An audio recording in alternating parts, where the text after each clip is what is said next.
your name, they can get you to worship other things. Because if you know who you are, you know where you come from, then you're not going to worship the bull crap. So by changing that stuff, they can get you to worship other things. You got Jeremiah 17:4? Yes. Jeremiah 17:4.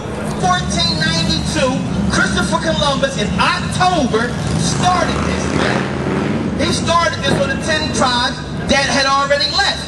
He started this. And this is why all these things are happening. These are all ordained in the Bible. We're going to go through scriptures and history to prove these things. What happened on Columbus Day? It's Columbus Day coming. This is why we got to teach our children the truth so they don't worship other gods. Explain that again what happened in Daniel and how it was all about them to worship another god. Break that out one more time. King Nebuchadnezzar figured, well, I gotta give the Hebrew boys a different name. And he gave Shadrach, Meshach, and Abednego, as well as Daniel. He renamed Daniel as Belshazzar. He figured if he could change their name, he can change who they are. He can change their character. He can change their action. And if you notice, you know, I was called a lot of bad things. Once again, Christopher Columbus Day. That was powerful, bro. Christopher Columbus Day. That's why we out here, man. And he summed it up into his own life story, because by people telling you you're something in your mind, you start to believe that. And if you allow these things to happen, then you lose touch with yourself and so important, the Most High. Because darkness can't, because light can't lie where the darkness at. So if you say if your whole eye be evil, your whole body's evil. So by you getting put evil names, evil thoughts, evil histories, thinking you're nobody, you're a people of nobody, you're a people of no morals. This is what the Indians are told. We went to Plymouth Rock for Thanksgiving, and the chief there told us that preachers had came up to them and told them, y'all was nobodies. If it wasn't for our forefathers, y'all was nobody, y'all was savages. And sit there and give them hateful, false doctrine and lies. But if he take this in and think that's who he is, that's who he becomes. This is why during slavery, you wasn't allowed to keep your language, or your history, or your customs. But 200 years later, they let you have free religion. Why they ain't do that back then? Come on, man. Because if they can do this, they can fill you with hate. They can fill you with darkness. And this started for these people, for the Jamaicans, the Cubans, the Puerto Ricans, the Haitians, the Mexicans, the Cuban Islands. The history of Christopher Columbus, 1942. In October, this stuff started on these people. What we talking about? Keep going where you at. Start right back where you was at right there. That's where you was at? No. Go where you was at. I'm sorry. Don't listen to me. Don't listen to me. Go ahead. Go where you at. I'm sorry. I'm sorry. Go ahead. Returning with Vicente Yanez, Pinzon, in the Nina. Columbus reaches Palos on March 15th. Amazingly, the Pintas arrived in Palos later on that same day, after losing contact with the Nina a month earlier in an Atlantic storm. Columbus makes his way to the court of Ferdinand and Isabella in Barcelona, where he is received with every honor. He presents the monarchs with a few captured natives of the Bahamas and some gold treasure. This is the high point of Columbus' career. 3 more voyages to America lie ahead of him, and great achievements. But from now on, his fortune, often deriving from his own inadequacy as a colonial administrator, increasingly blights his endeavors. Columbus sails west again 5 months after his audience with Ferdinand and Isabella. This time, the expedition is on a much larger scale, with the intention of establishing colonies.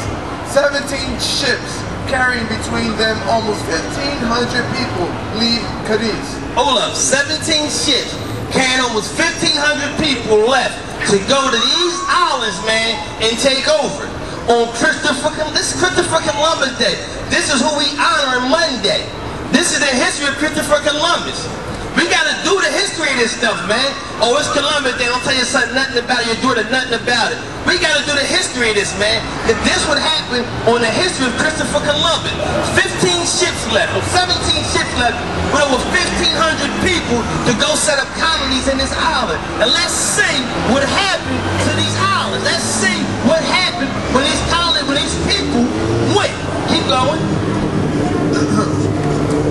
Their first landfall yield new discovery, Guadalupe and Puerto Rico, but on arrival in Hispaniola, they find that the garrison left there earlier in the year has been massacred by the natives. So hold up, they left 40 people there. They find out when they come back.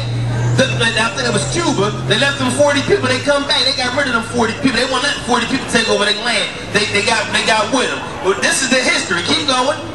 News of this disaster reaching Spain raises the first doubt about Columbus's judgment. It will not be the last, as discontent grows among the Spanish colonists in the New World. Jesus. Exactly. Columbus returns to Spain in 1496 to confront his critics at the court, which he does with some success. He is able to sail west again in 1498 on the third voyage, with his position of authority confirmed. But further troubles lead to the arrival in 1500 of a governor sent out by Ferdinand and Isabella with authority over Columbus. On Columbus's refusal to accept a situation, the governor arrests him and has him sent back to Spain in chains. The king and queen receives him with sympathy. They continue to reward him for his achievements, but they will not allow him to return to the valuable colonies which he has discovered for them. They agree, instead, to a new expedition in which he will search for further sea passage westward. The explorer departs on his fourth and final voyage in May 1502. This is May 1502. Let you know, we're just going through the history of Christopher Columbus. All these lands that he went into. We're going to go into a little bit deep of what he done on some of these lands later on as we go out. You all right? You cool? All right, let's go. You got a scripture? It is... You got a scripture? Okay. Want to keep going? Yeah, keep going. Okay. It is an almost unmitigated disaster, but somehow he limps home yet again to reach Spain in November 1504. Since 1492, he has spent half of his time in the New World, which he so passionately believed in before he found his way to it. Even more significantly, he has made the Atlantic crossing seem just an arduous journey rather than a terrifying step into the unknown. Other navigators sailing for other monarchs are fishing now in this water. It is a measure of this change that Columbus himself crosses the Atlantic successfully no fewer than 8 times.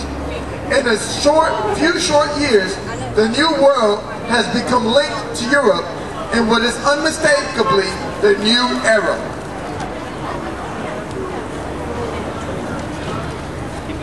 Okay. Once again, we're in the history. We're in the history of Christopher Columbus, and I know it might be long and drawn out, but we got to go through the history of him bringing new settlers in, 15 boats, 17 boats of 1,500 people to set up colonies in all these different lands that they conquered, man. And this is how you're called a Jamaican, or a Haitian, or Dominican. I ain't that's a cross, got a product. A Haitian, Jamaican, Dominican, West Indians, Cuban, Puerto Rico, etc. This is where all these names come from. How they came all the lands and start naming the lands and everything, man. We went through the history to bring this stuff out to the people on so-called Christopher Columbus that let you know these are the days they worshiping, man. And this is the wickedness that went on these days, and it's a national holiday to let you know that there's no truth in this land. To let you know there's no truth in this land. Because if it was, why are we going to hold fast to things that was detrimental to certain people, man? It's not right. Give me the scripture you got. Which one you got first? You don't matter. Go ahead. 29:2. Say it, Tabby. Proverbs 29:2. When the righteous are in authority, the people rejoice. But when the wicked beareth rule, the people mourn. Say when the righteous are authority, the people rejoice. But when the wicked is authority, the people mourn. Like, these people mourn, man. When before these people came and conquered their land, they was relaxing, they was chilling. There's no history, nothing going on wrong with these people, man.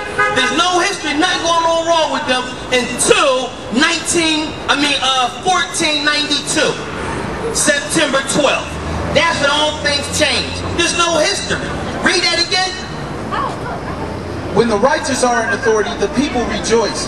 But when the wicked bears rule, the people mourn. And you're going to find out how these people mourn, man. You're going to find out the stuff they went through, man, on Christopher Columbus Day. This is why we out here to let you know the history of these days, of these holidays, man. How the Most High is not dealing with us in these holidays. Our God, Jesus Christ, how he's against these holidays, man. And we out here to